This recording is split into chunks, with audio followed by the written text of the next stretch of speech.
Hello friends, educate Bharat में मैं आपका स्वागत करती हूँ। फ्रेंड्स, हमने एक सीरीज शुरू की है सामान्य ज्ञान की, जिसमें हम हिस्ट्री के टॉपिक को लेकर के चल रहे हैं, जिसमें आपको प्राचीन इतिहास, मध्यकालीन इतिहास और आधुनिक भारत का इतिहास, इन तीनों से संबंधित आपको हिस्ट्री के क्वेश्चंस मिलेंगे। तो पार्ट 1 हमारे चैनल पर है और ये सेकेंड पार्ट है। तो इस तरह से हम आपके हिस्ट्री को कंप्लीट, जनरल नॉलेज का जो टॉपिक है हिस्ट्री, इसको हम कंप्लीट करने का प्रयास करेंगे। उसके बाद हम पॉलिटी पर भी आएंगे, ज्योग्राफी पर भी आएंगे और अदर टॉपिक्स को भी कंप्लीट करेंगे। तो चलिए हम शुरू करते हैं। क्वेश्चन नंबर 1 आपकी स्क्रीन पर है। सिंधु घाटी सभ्यता को सबसे पहले किसने खोजा? तो आपको नाम दिख रहे होंगे, राय बहादुर दयाराम साहनी, राखल दास बनर्जी, जॉन मार्शल और उपरोक्त दोनों ए और बी। तो देखिए फ्रेंड्स, ये सिंधु घाटी सभ्यता में मोहनजोदड़ो, हड़प्पा, लोथल ये सभी आते हैं। तो ये जो दयाराम साहनी जी हैं, ये और राखलदास बनर्जी, इन दोनों ने मिलकर के, एक राखलदास बनर्जी ने मोहनजोदड़ो की खोज की और हड़प्पा की खोज की थी दयाराम साहनी ने। कब की थी? तो ये दयाराम साहनी ने 1921 में किया और राखलदास बनर्जी ने मोहनजोदड़ो की खोज की 1922 में, 1922 में। तो ये दोनों हो जाएगा, ये जो आंसर है, ये उपरोक्त दोनों, यही इसका आंसर होगा। नेक्स्ट क्वेश्चन, सिंधु सभ्यता में सबसे बड़ा नगर कौन सा था? तो सबसे बड़ा नगर जो था इसमें और योजनाबद्ध नगर, तो यह है धौलावीरा। धौलावीरा सबसे ज्यादा बड़ा नगर था, जहां उन्नत जल संरक्षण की प्रणाली भी मिली है। वैदिक काल में सभा और समिति किसके प्रतीक थे? मैं आपको जल्दी जल्दी करने का प्रयास कर रही हूँ दोस्तों, जिससे आपका बहुत समय न लगे और आपका हिस्ट्री का पार्ट कंप्लीट हो जाए। तो किसके प्रतीक थे? तो ये प्रतीक थे जन प्रतिनिधि संस्थाओं के प्रतीक थे। और सभा वरिष्ठ लोगों की परिषद और समिति जनसभा थी, दोनों प्रारंभिक लोकतांत्रिक संस्थाएं मानी जाती हैं। इस क्वेश्चन का आंसर मुझे लगता है सबको आता होगा। भगवान बुद्ध का जन्म कहाँ हुआ था? तो भगवान बुद्ध का जन्म लुम्बिनी नाम की जगह पर हुआ था और ये अभी नेपाल में है। शाक्य कुल में इनका जन्म हुआ था, शाक्य वंश में। और कब हुआ था? तो 563 ईसा पूर्व में लुम्बिनी नेपाल में इनका जन्म हुआ था। अगला प्रश्न है, त्रिपिटक किस धर्म का प्रमुख ग्रंथ है? तो फ्रेंड्स, ये त्रिपिटक जो है बौद्ध धर्म का ग्रंथ है और बौद्ध धर्म में तीन जो ग्रंथ हैं वो है विनय पिटक, सुत्त पिटक और अभिधम्म पिटक। और इन पिटकों में बौद्ध धर्म की जो शिक्षाएं हैं वो भगवान बुद्ध की शिक्षाओं को लिखा गया है। जैन धर्म के तीर्थंकर ऋषभ देव किस ग्रंथ में उल्लेखित हैं? मतलब ऋषभ देव जी का उल्लेख किस ग्रंथ में है? तो ये जैन धर्म के जो तीर्थंकर हैं, इनका उल्लेख आता है ऋग्वेद में। ऋषभ का उल्लेख मिलता है, जिन्हें जैन परंपरा अपने प्रथम तीर्थंकर ऋषभ देव मानती है। ये ऋषभ का शब्द का जो उल्लेख है ये ऋग्वेद में मिलता है। मौर्य साम्राज्य की राजधानी क्या थी? तो फ्रेंड्स, मौर्य साम्राज्य की जो राजधानी थी वो थी पाटलिपुत्र, और जिसे मेगास्थनीज ने अपनी इंडिका में लिखा है पूर्व का स्वर्ग, मतलब कि ये बहुत ही सुंदर था। स्तंभ निर्माण किस शासक की विशेषता थी?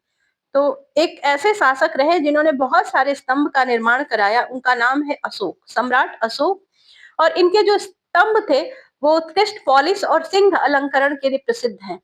सारनाथ का सिंह स्तंभ भारत का राष्ट्रीय प्रतीक भी है, ये भी आप ध्यान रखिएगा, वो भी अशोक द्वारा बनवाया गया है। गुप्त काल में किस धातु का सर्वाधिक उपयोग हुआ है? तो फ्रेंड्स, गुप्त काल में सबसे ज्यादा सोने का उपयोग हुआ है। यही कारण है कि गुप्त काल को स्वर्ण युग कहा जाता है। आप याद रखिएगा, स्वर्ण युग किस युग को कहा जाता है? तो गुप्त काल को। चंद्रगुप्त द्वितीय और समुद्रगुप्त ने सुंदर स्वर्ण मुद्राओं को जारी किया। नालंदा विश्वविद्यालय को किस यात्री ने प्रसिद्ध किया? तो इसके बारे में अध्ययन किया ह्वेनसांग ने, और इसको फेमस करने का पूरी दुनिया में सबसे बड़ा विश्वविद्यालय ह्वेनसांग ने अपनी पुस्तक में लिखा है कि ये दुनिया का सबसे बड़ा विश्वविद्यालय है। इसने बहुत ज्यादा इसको फेमस किया, भारत के इस विश्वविद्यालय। अगला प्रश्न है, चोल साम्राज्य की राजधानी कौन थी? तो चार आंसर आपको दिख रहे हैं, मदुरै, तंजावुर, कांची और पाटलिपुत्र।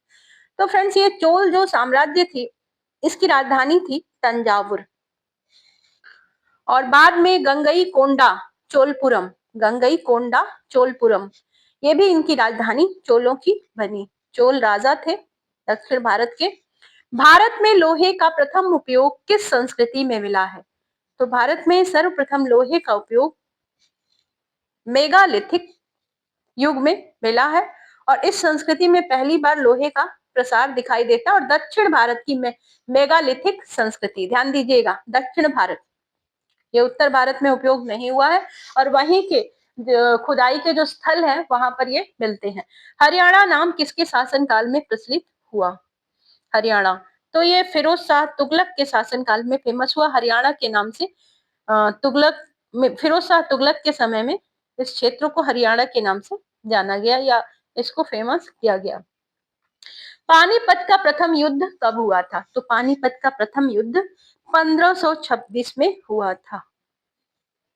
1526 किसके बीच हुआ? तो बाबर और इब्राहिम लोदी के बीच में हुआ पानीपत का प्रथम युद्ध, और यही वो युद्ध था जिससे मुगल साम्राज्य की नींव पड़ गई भारत में। अगला प्रश्न है, तक्षशिला विश्वविद्यालय किसके लिए प्रसिद्ध था? तो फ्रेंड्स, ये जो विश्वविद्यालय था, यहाँ पर सभी तरह की शिक्षा दी जाती थी, बहुविषयक विश्वविद्यालय था। यहाँ चिकित्सा, सैन्य, अर्थशास्त्र, राजनीति, सभी तरह के विषयों को पढ़ाया जाता था। तो इसका आंसर होगा उपरोक्त सभी। अजंता की गुफाएं किस काल की हैं? मतलब किस काल में ये बनी? तो ये बनी फ्रेंड्स, अजंता बौद्ध चित्रकला है और गुप्त काल के सांस्कृतिक उत्सव का प्रतीक है। ये बना था गुप्त काल में। गुप्त काल में। शेर शाह सूरी की सर्वश्रेष्ठ उपलब्धि क्या मानी जाती है? तो शेर शाह सूरी की सर्वश्रेष्ठ उपलब्धि जो है, ये सड़क और प्रशासन माना जाता। आज आप ग्रैंड ट्रंक रोड जो देख रहे हैं, ग्रैंड ट्रंक रोड, ये उन्हीं की व्यवस्था है, शेर शाह सूरी की। और सराय की जगह जगह इन्होंने व्यवस्था की थी अपने शासन काल में, यात्रियों के रुकने के लिए प्रबंध किया था, और तेज प्रशासनिक ढांचे की भी इन्होंने स्थापना की थी। कृष्णदेव राय किस वंश के महान शासक थे? कृष्णदेव राय जो थे, ये तुलु वंश के शासक थे। यहाँ पर लिखा हुआ नहीं है, होना चाहिए था। तुलु वंश के सर्वश्रेष्ठ राजा माने जाते हैं, और कहाँ के? तो विजयनगर के। विजयनगर के एक महान राजा हुए कृष्णदेव। दूसरा बुद्ध किसे कहा जाता है? तो दूसरा बुद्ध कहा जाता है सम्राट अशोक को। कारण यह है कि इन्होंने बौद्ध धर्म का प्रचार प्रसार विदेशों तक कर दिया। यही कारण है कि इन्हें दूसरा बुद्ध कहा जाता है। भारत का नेपोलियन किसे कहा जाता है? तो भारत का नेपोलियन कहा जाता है समुद्र गुप्त को। असीम विजयों की वजह से इनकी पूरे भारत पर लगभग इनका आधिपत्य हो चुका था, और इनकी इतनी सारी विजय की वजह से इन्हें भारत का समुद्रगुप्त, भारत का नेपोलियन, सॉरी, भारत का नेपोलियन कहा जाता था।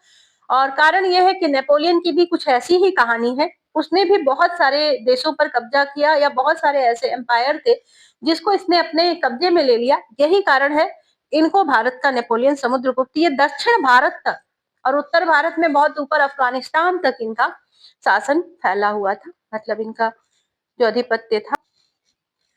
अगला क्वेश्चन है, हड़प्पा नगर किस राज्य में सबसे पहले पाया गया था? तो हड़प्पा ये जो नगर है, ये सबसे पहले पाया गया पंजाब में। हड़प्पा वर्तमान का पंजाब, और जबकि जो कि अभी पाकिस्तान के प्रांत में स्थित है। मतलब पंजाब जो है पाकिस्तान में भी है और भारत में भी है। और इसकी खोज कब हुई? तो 1921 में, 1921 में। आगे बढ़ते हैं। मौर्य साम्राज्य का अंत किस शासक के पतन से माना जाता है? तो एक सम्राट थे जिनका नाम था सम्राट बृहद्रथ। इनके हत्या के बाद मौर्य वंश समाप्त हो गया, और गुप्त या शुंग जैसे बाद के वंशों ने सत्ता को संभाल लिया। चोल संस्कृति का एक प्रसिद्ध मंदिर किस नगर में स्थित है? तो इस नगर का नाम है तंजावुर। और यहाँ पर एक मंदिर है, बृहदेश्वर मंदिर, चोल काल का एक प्रमुख स्मारक है ये बृहदेश्वर मंदिर, ध्यान रखिएगा। फ्रेंड्स, अगर हमारी वीडियो आपको जरा भी अच्छी लग रही है तो आप हमें एक लाइक जरूर दें। इससे क्या होता है, हमें इस तरह की वीडियो बनाने के लिए मोटिवेशन मिलता है। आपका एक लाइक हमें बहुत मोटिवेट करता है, तो आप एक लाइक जरूर दें।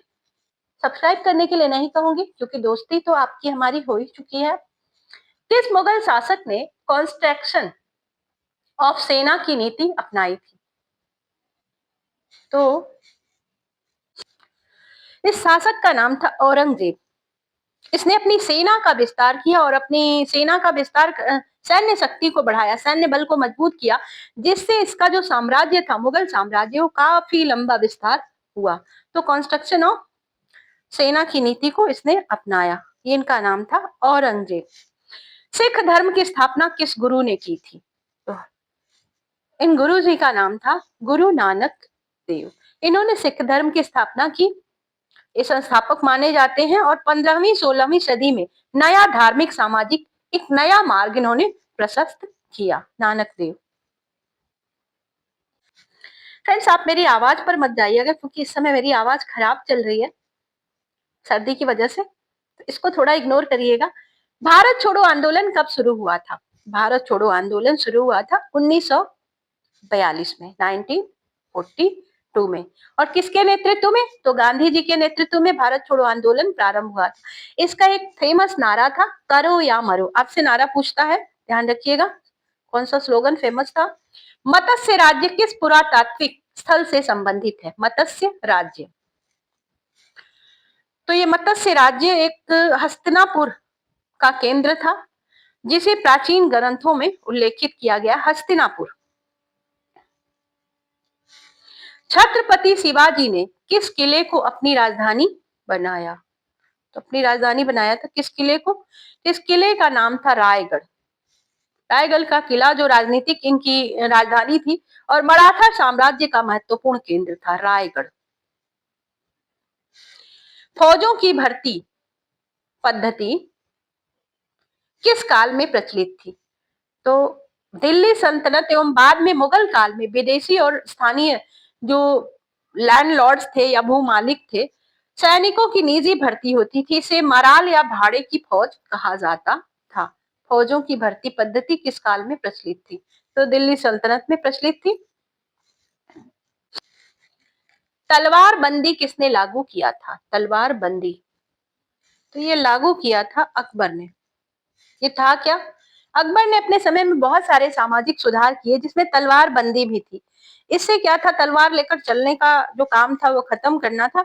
इससे सामंती छवि और जातीय कट्टरता को कम करने का प्रयास अकबर जी ने किया। अब क्या कहें, अकबर जी कहें या मैं कुछ नहीं कहूंगी। भारत में पहली पृथ्वी सर्वेक्षण किस काल में हुई? पृथ्वी सर्वेक्षण तो ये ब्रिटिश सत्ता के आरंभ में हुई, और इसमें भू आकृतिक और वनों का जो भौगोलिक सर्वेक्षण हुआ वो अंग्रेजों के टाइम में हुआ था, ब्रिटिश काल में। दहाना संघ किस काल का एक विद्रोही संगठन था? दहाना संघ तो ये एक विद्रोही संघ था। ये 1857 की क्रांति के समय में आया था, बाहर दिखाई दिया। और इसमें स्थानीय संगठन, वो छोटे छोटे विद्रोही समूहों ने अंग्रेजों के खिलाफ मिलकर के विद्रोह किया, और जिन्हें सामूहिक रूप से विद्रोही संघ समझा जाता था। इसमें कुछ लोकल लोग भी थे जिन्होंने पार्टिसिपेट किया। किस ब्रिटिश गवर्नर जनरल ने प्लासी का युद्ध प्रारंभ किया था? तो इस गवर्नर जनरल का नाम था रॉबर्ट क्लाइव। रॉबर्ट क्लाइव, और इसने बंगाल के नवाब सिराजुद्दौला को हराया था। किसको हराया था आप ध्यान रखिएगा। तो बंगाल के नवाब थे सिराजुद्दौला। कब हराया था? तो 1757, 57। इसके बाद भारत में ब्रिटिश शासन की नींव पड़ जाती है। सत्याग्रह की पद्धति सबसे पहले किसने अपनाई? तो सत्याग्रह की जो पद्धति थी वो सबसे पहले महात्मा गांधी ने अपनाई। अहिंसात्मक और लोक सहयोगात्मक पद्धति सत्याग्रह के माध्यम से इन्होंने भारत में स्वतंत्रता संग्राम की दिशा को ही बदल दिया। इंदिरा गांधी की सरकार ने आपातकाल कब लागू किया था? तो आपातकाल इंदिरा गांधी की सरकार ने लागू किया था 1975 में। 1975 से लेकर के 1977 तक ये आपातकाल या इमरजेंसी इंदिरा गांधी सरकार ने लागू किया था। भारतीय संविधान की प्रस्तावना में कितने मूलभूत मूल्यों का उल्लेख हुआ है? तो भारतीय संविधान में 4 मूलभूत मूल्यों का उल्लेख हुआ है। ये कौन कौन से मूलभूत मूल्य हैं? तो न्याय, स्वतंत्रता, समानता और बंधुत्व। फिर से देख लीजिए, न्याय, स्वतंत्रता, समानता और बंधुत्व। इसका पालन भारतीय संविधान करेगा या भारत को करना होगा, भारत की जो भी सरकार आगे होगी। भारत का संविधान सबसे लंबा लिखित संविधान है। इसकी अनुमानित अनुच्छेदों की संख्या कितनी है?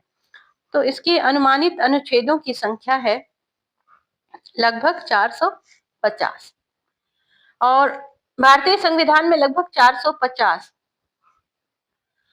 अभी 48 हैं, जो इसे विश्व का सबसे विस्तृत और लिखित संविधान बना देते हैं, क्योंकि इतने ज्यादा अनुच्छेद किसी भी देश के संविधान में नहीं है। नागरिकता संबंधित प्रावधान संविधान के किस भाग में है? तो संविधान का ये भाग 2 है, जिसमें नागरिकता से संबंधित प्रावधान वर्णित है। सुभाष चंद्र बोस द्वारा स्थापित सरकार का नाम क्या था? तो सुभाष चंद्र बोस द्वारा स्थापित सरकार का नाम था आजाद हिंद सरकार। 1943 में सुभाष चंद्र बोस जी ने सिंगापुर में एक आजाद हिंद सरकार नाम से एक संस्था को स्थापित किया। उन्होंने आजाद हिंद फौज INA के साथ मिलकर भारत की आजादी के लिए एशिया में संघर्ष स्टार्ट किया और इन्होंने एक नारा भी दिया था, तुम मुझे खून दो मैं तुम्हें आजादी दूंगा। आपसे पूछा जाता है कि ये नारा किसका है? तुम मुझे खून दो मैं तुम्हें आजादी दूंगा। संविधान सभा का गठन किस वर्ष हुआ था? तो संविधान सभा का गठन हुआ था 1946 में, 1946 में। और संविधान सभा का जो पहला सत्र था वो 9 दिसंबर 1946 को हुआ था। इसी सभा ने हमारे संविधान को बनाया, ये तो आप सभी जानते हैं। बनाने में 2 वर्ष 11 महीने 18 दिन लगे थे। और ड्राफ्टिंग कमेटी की अध्यक्ष जो थे वो BR अम्बेडकर जी थे। फ्रेंड्स, आज के लिए बस इतना ही। और अगर आपको हमारी वीडियो जरा भी पसंद आई हो तो मैं आपसे कहूंगी आप एक लाइक जरूर दें, जिससे हमें मोटिवेशन मिलता है इस तरह के वीडियो को बनाने के लिए। Thank you for watching.